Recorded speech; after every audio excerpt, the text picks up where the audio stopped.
Wars, famines, climate change. Somewhere in the background, someone says the UN should do something. But what is the UN exactly? A peacekeeper? A powerless committee? A global referee with no whistle? Let's break down what the United Nations actually is, what it does, what it doesn't do, and why it still matters. The UN was born after World War II to make sure we never did that again. Today it has 193 member states, nearly every country in the world, and its main job is to promote peace, security, and cooperation. Sounds great. In practice, it's a mix of idealism, bureaucracy, and realpolitik in a big blue building. The UN isn't one thing, it's a network. You've got the General Assembly, where every country gets one vote. It's like a global town hall.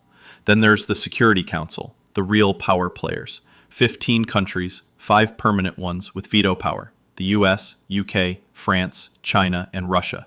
If any one of them says no, it's a no. Let's be fair, the UN does do things. It feeds over 100 million people a year. It vaccinates nearly half the world's children. It sends peacekeepers into conflict zones. It also helps with climate agreements, refugee resettlement, disaster response, and writing those big reports no one reads but everyone quotes.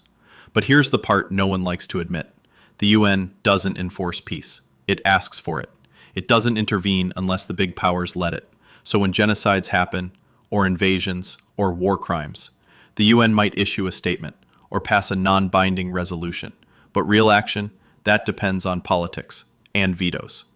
The UN's biggest flaw is also its design. To get everyone at the table, you can't force anyone to sit still.